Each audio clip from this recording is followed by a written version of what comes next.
Welcome back, everybody, to another Thursday night. And Actually, the weather's getting more hotter here. And we hope everyone's well. This is running late, and we can hold everyone on 21 a good Shabbos. I want you to have a wonderful Shabbos. And then also Shavua Tov for the week ahead. And B'ezras Hashem, we should only hear good news.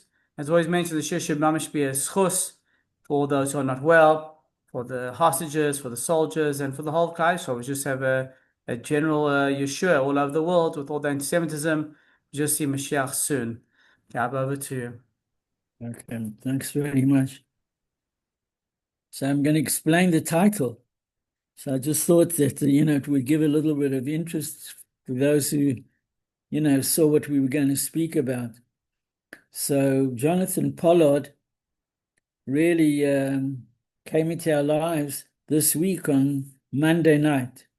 And what happened was that we have not every Monday, but every intermittent and sometimes a little bit longer, a Monday night. So we started a shidduchim.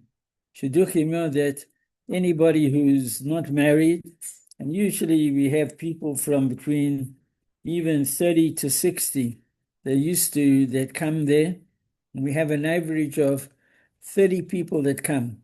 30 people that come to this. 40. And I usually say something, and then also organize together with one of the young ladies, Esther Shamel, that we organize that there should be shatchonim who come, matchmakers, and they come. We give a speech. Sometimes we have a person, they themselves, the matchmakers, could speak, or we have a guest speaker, but just very short.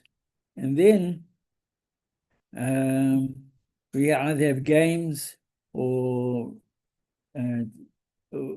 speed dating, and we try to allow the people to mingle, to talk, and we have success in that.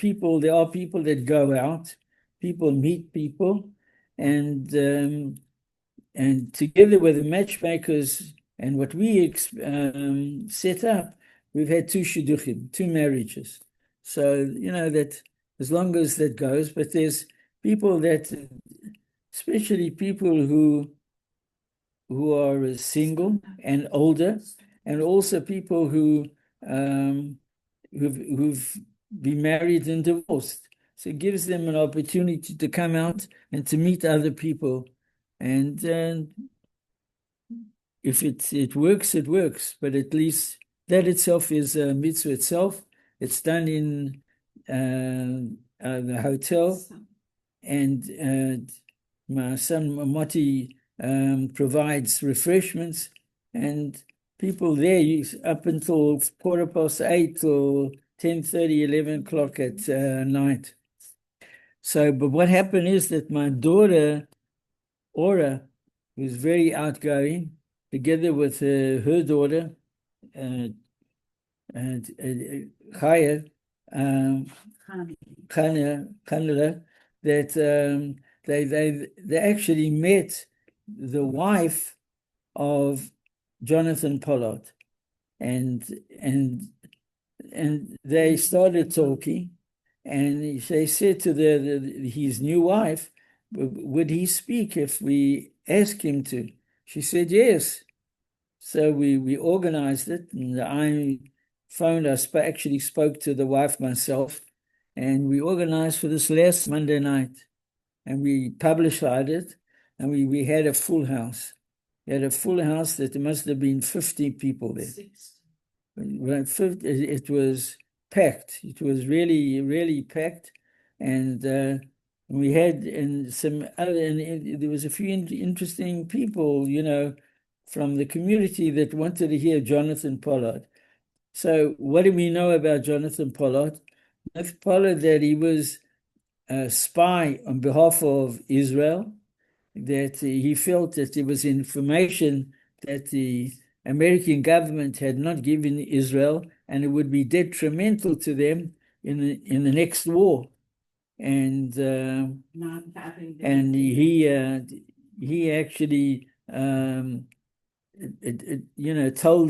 told Israel about these what he had found out, and he had made up with certain people that he would run to the Israeli embassy and be on safe ground, right? Because every embassy is like that country, even though it's in a foreign country. And he ran there, and they closed the gates on him, right? It's a word which he used quite often, that he was abandoned, and he couldn't get in. He was locked outside. They took him away, and they they challenged him for being a spy. So, and then he was there for 30 years, and altogether, and now he told us he was 70 years of age. So more than half his life he was in prison. So, and that's all we know about Jonathan Pollard, right? I don't know if anybody knows much more than that, but that he was a nice guy. What he said we don't know, because he didn't open his mouth to tell them other things that they would have liked to have known. Maybe he had accomplices, or he knows that who helped him get the information and deliver to Eretz Israel. But whatever happens, that's it. A good guy. And then, so I told him, what we're doing with the Shidduchim, and I said I'd like him to speak for a half an hour at 9 o'clock. So just after 9, he started speaking. The hall was packed. People came from all over Yerushalayim, and he spoke for 1.5 hours. Spoke 1.5 hours from just after 9 to just after 10:30, and people were riveted listening. You couldn't, it was baffling to hear what he had to say. So I thought, this is a speech, and I would like to tie it to the Pasha. That maybe I'll just say the word from the portion that it's not only that it's just about this one person, but that's one of the interesting pieces in this week's Pasha is Pesach Sheni, right? What is Pesach Sheni? So when the Jews left Israel on the 15th at night, or 15th in the morning, and of Nisan, and then the following year they kept Pesach Sheni. They kept Pesach. Everybody had to do what they had to do on the night of the first Pesach, right? And then when they were organizing that Pesach, a group of people came and they said, why should we be left out, right? That because they were impure, and for a person to eat the Korban Pesach, you had to be pure. You had to have, if you have been in touch with a dead body, you would have to go to the mikveh. You'd have to have special water and dust from the paraduma sprinkled in you, and only then were you able to eat from kochim, because it was holy, and usually only kahanim you used to eat from the kochim, so they felt left out. So Moshe brought this complaint from the people to the Rabbanu Shalom, and Rabbi Shalom explained to them there's such a thing as Pesach Sheni. So I always wondered if does Pesach Sheni come because these people complained, or it was always there for Pesach Sheni. Probably it was always there, but it came out in this way. But what we learn from there is that they were, you can call them heroes. You know what I mean? These are the Jewish heroes that they want to do mitzvahs, and because they wanted to also not miss, to be able to eat the Paschal lamb. And even though now it was going to be a month later, but still, but why should they miss out on the mitzvah? And Hashem granted them that they should be able to keep Pesach, and they had matzah mora, that they had the korban Pesach, but that it was nobody else had to have it, just to these people. So we see that a person has to want to do mitzvahs. If you want to do mitzvahs, you get reward, and probably the reward was great, and sort of those are our heroes. So I was just thinking that's, the heroes that we'll learn later on in the book of Bamidbar. There's so many things that happened. They wanted water, they wanted, they complained about that they didn't have meat, and Korach complained about that he didn't get enough covered, and now there was a lot of things that they went through these 40 years in the desert. And we're really just at the beginning, but we really see that there were people that didn't complain. There was 2 spies that didn't say the wrong thing, and that's the special people in Klal Yisrael. So I also sat through this drosha of 1.5 hours, and I knew that he was, got a good name, and unfortunately he was caught, and that's it. And then he started telling us his life story. And his life story was that he felt, and it seems that there was other people who must have been his accomplices, and they tried to torture him. They did torture him. You can't believe it. You're thinking that America is different than other countries when it comes to that. But he said that the way he is right now, his back was broken in 4 places. He had to have a metal put on his head, and he had gone through a very, very difficult time. And then he told us during those 30 years, he had 7 years of solitary confinement. What happened? He said it was some place in Michigan that they took him, and it was a prison, and they told him that they're going to send him down into his room, and it was. He said that there was a big, huge goy that told him. He says that you're going to go down. He says, we don't expect to see you, that you should see the light of day. So anyway, so he said to the guy, he said, there's a God in this world. He says, we'll see. But the guy was smug about it, because this is where people were there that they wanted them just to die. And I think there were 7 other rooms. And anyway, he went down. It seems that at one time they had some connection, because he told us that there was another Jew there, that the Jew confided and spoke to him, and he said, he's been framed and he shouldn't be here. But anyway, after 7 years, you hear that, of sleeping on a concrete bed, of not having proper toilet.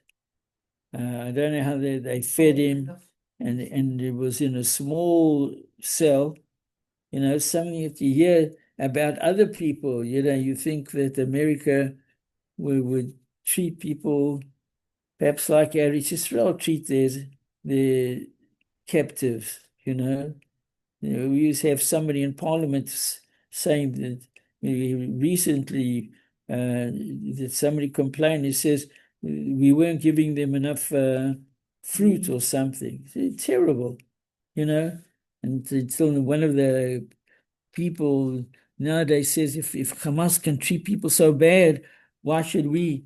And they used to allow them to have showers 2 or 3 times a week. And they could only have a shower for a few minutes, and people were complaining. But the Hamas has kept people without showers or anything. These chatufim, like say in Hebrew, the word chatuf means the hostages are being chaft. Water, hardly water to drink, hardly food to eat, certainly no fancy baths or anything like that. Unbelievable. And there's so much anti-Semitism, and Israel is so much higher in menschlichkeit in any way that than any other nation. They complain that we don't feed, the women and children. They kill them mercilessly. But Israel has always told them, you have to leave. They give them warning. They send food. And what happens is where Hamas, somehow, I don't know how it works, that they're able to get to them, they steal it for themselves and sell it back at ridiculously high prices. And this has helped to keep Hamas going.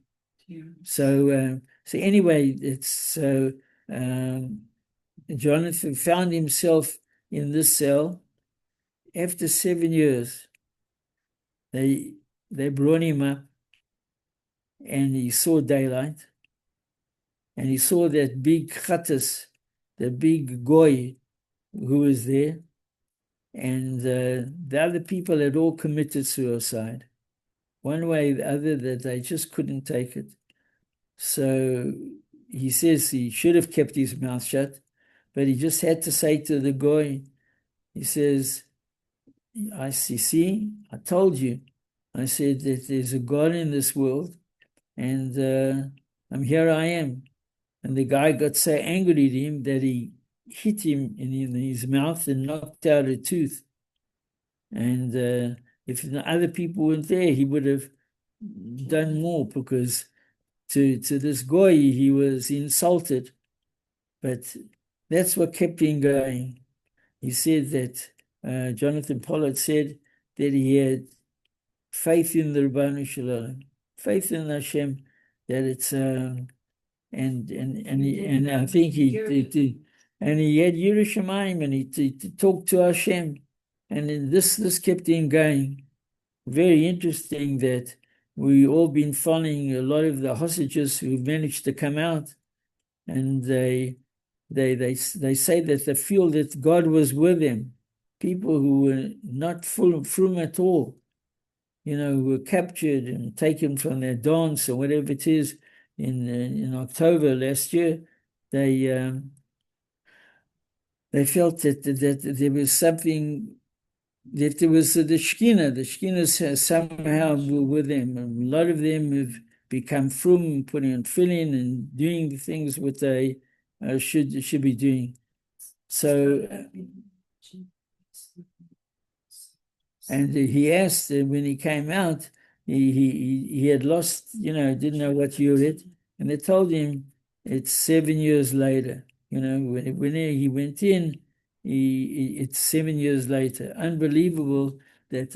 So here again, you're listening to a person who's one of us, like really one of our heroes, because whatever he did with the heart of helping Bnei Yisrael, and the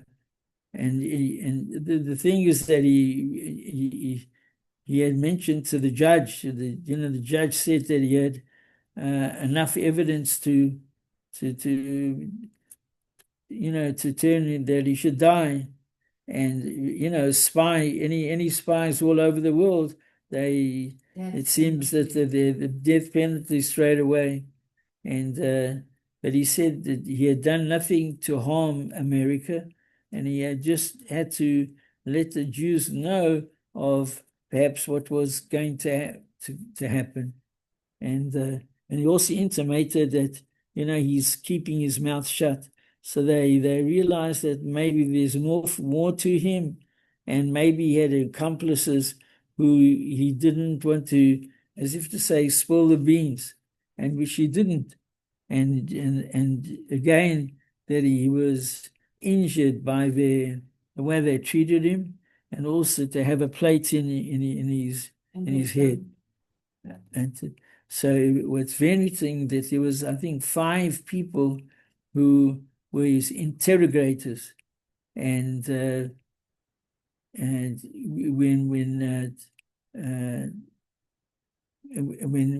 9/11 occurred, all 5 of them were killed. They died in 9/11, and not a trace of them. So in some way, or in some heartless way, they wanted to hear that he speak revenge against these people. So he said, they asked him, do you have anything to say to their relatives, the people who were his interrogators? And they thought that he would come out with terrible vengeance. So he looked at them and he says, we Jews, only one way to deal with death like that. And it says, we make a blessing, Baruch Dain Emes, just stunned them. And he said that they printed, this is what they printed. But he was, again, he held himself. Then he had a first marriage, which I think they divorced willingly, because they didn't. He was afraid that she would, they would go for her also. That maybe she was party to it. So like this, he was on his own. But then he married this girl Rivka. No, Esther. Esther. And Esther was from before. She knew her before, and she set out to help him. And for 30 years, she contacted rabbis and contacted government and did all the things that led to, at the end, when Trump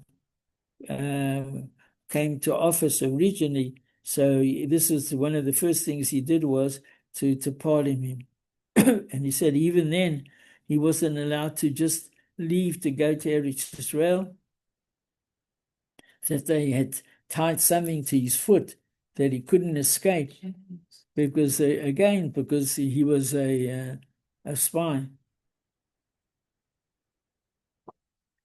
But very interesting that he said that when his wife Esther, when she got a machla, she got a sickness that she was going to die, and he was with her, he said, to the last breath. This is a woman that dedicated 30 years of her life to help free her husband. And there were 4 people there, but 3 doctors, and it seems an Arab doctor. And all the machines just stopped, and she had passed away. And then suddenly she turned and she said to him, there was for 2 reasons that was her purpose in this world. And the first reason is that she should work on his behalf, that he should be free.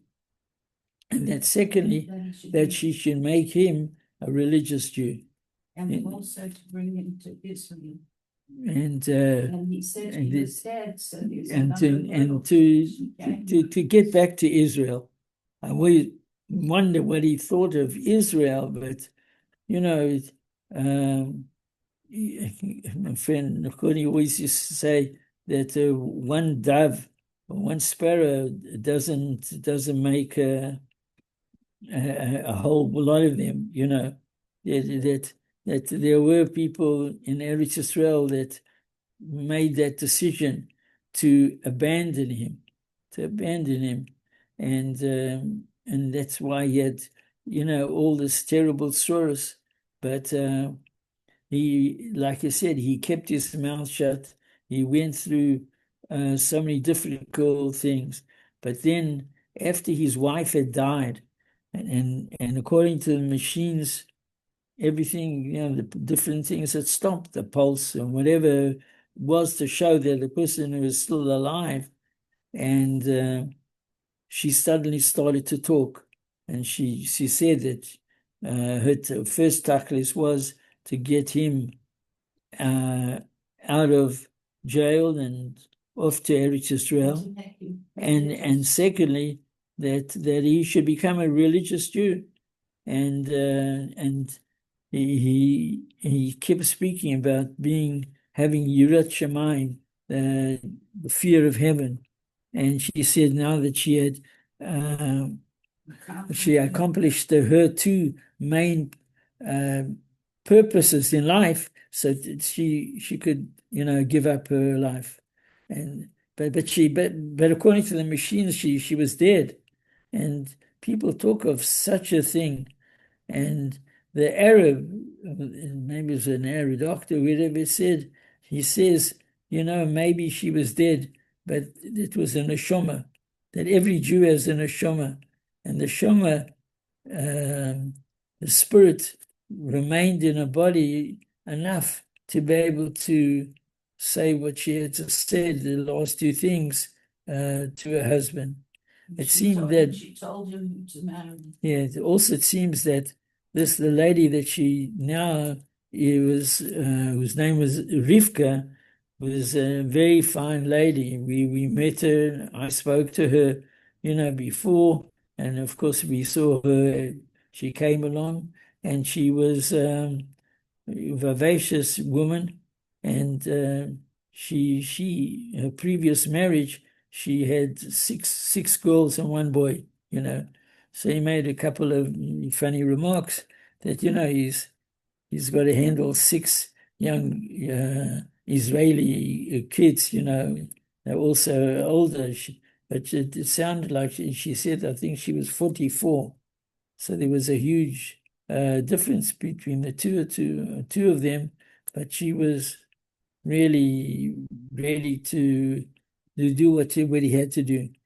It seems that he was offered by the president, the Prime Minister of Israel, Bibi, that he should join their party.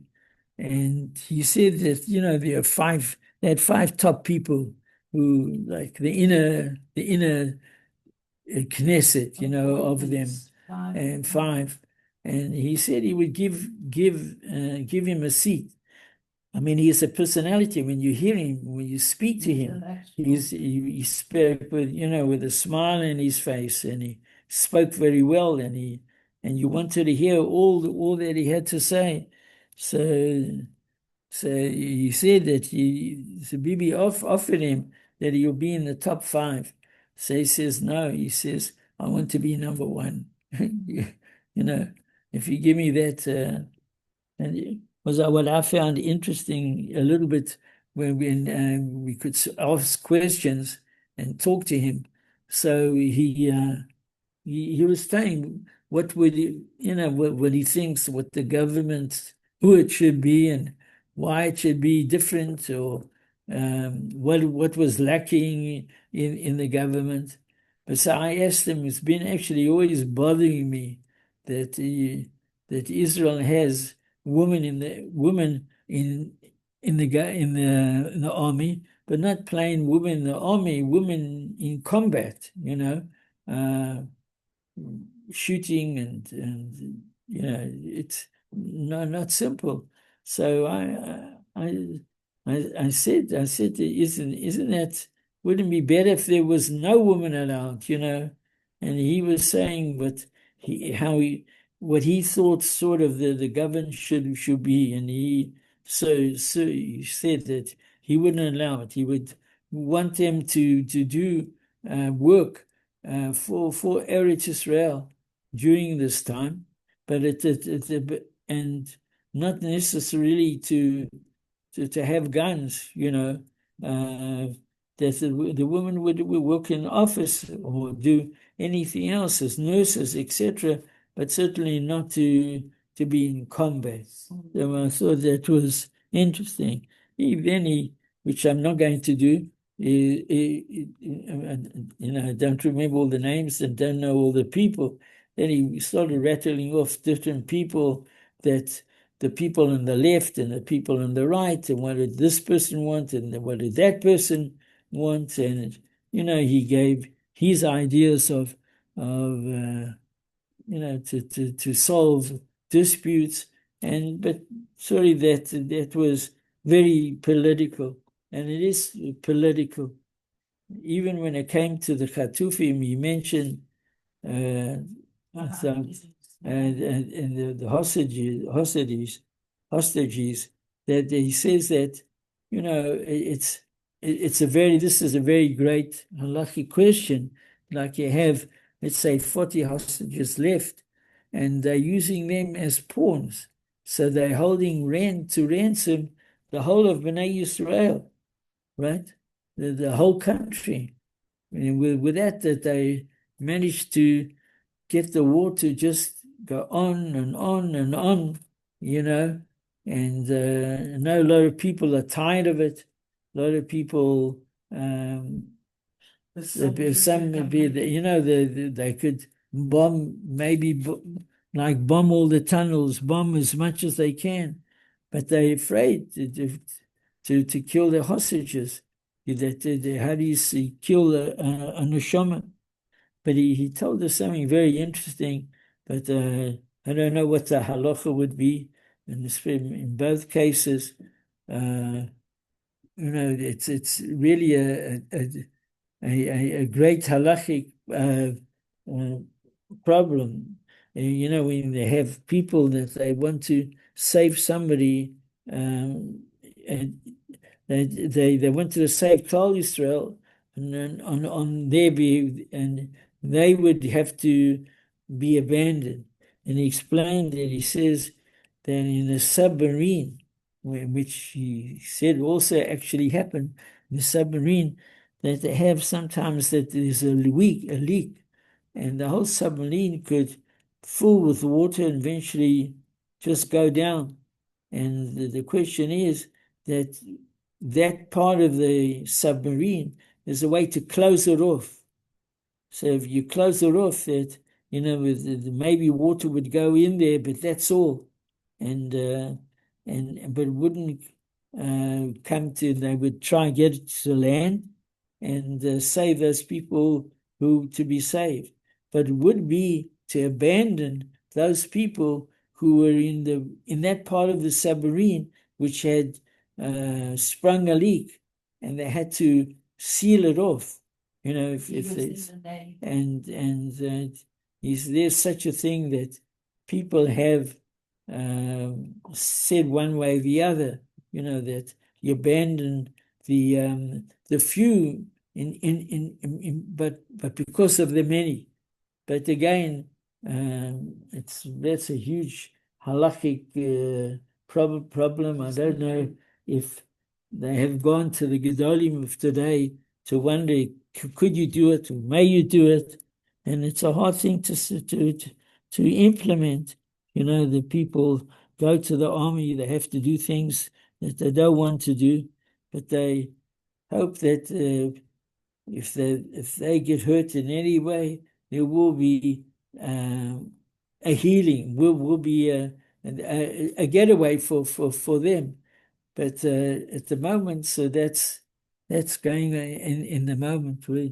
But we do hear my wife is saying that on the radio, they're talking about that Trump has asked all Americans in any country close to Iran to leave, and then Israel's going to go and do their best, and please God, if it has to be, it will be to the detriment and the and they were able to overcome the Hamas and whatever it is in their way.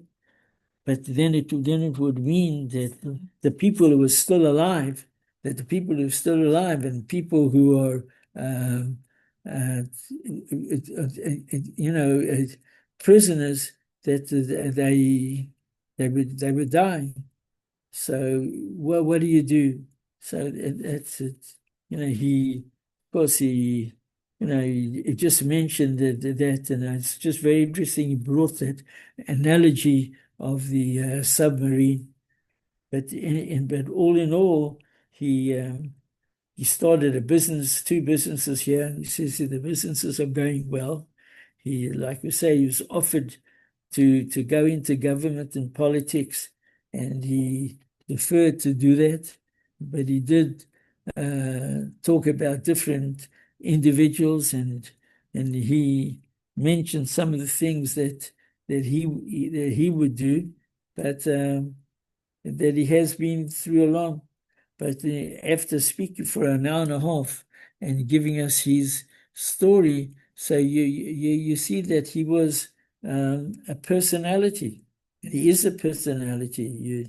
Everybody found it easy to talk to him, and everybody asked questions, and so and that's why we were like from the very opening that what he wanted to do was for the sake of Klal Yisrael.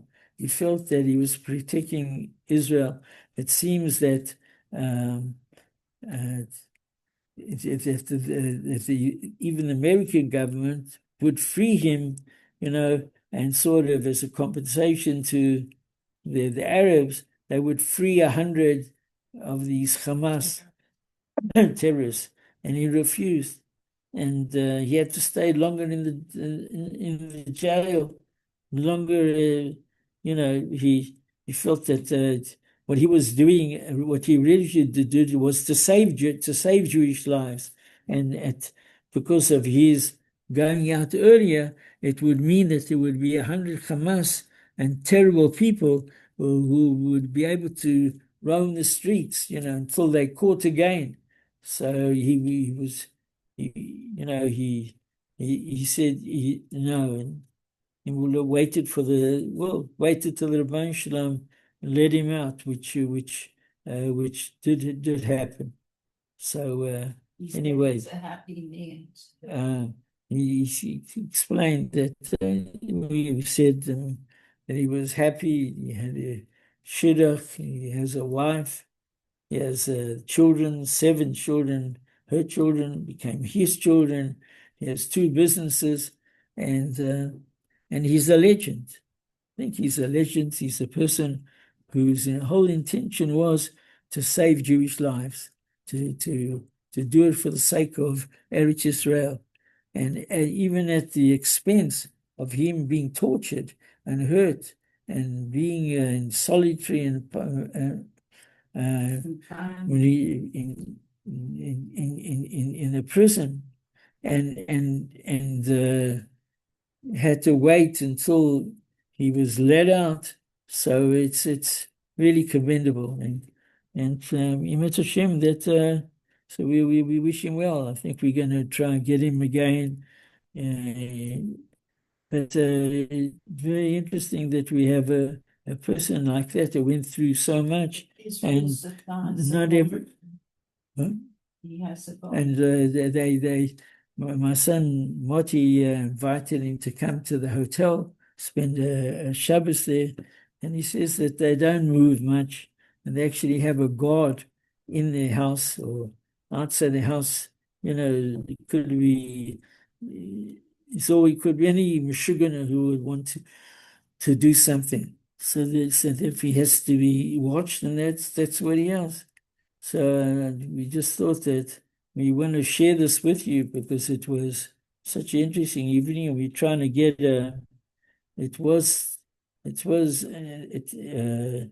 they actually have it down on tape, but you can't. It was too long to send it from phone to phone, and we trying to find a way that people would be able to tune in to put it on the internet,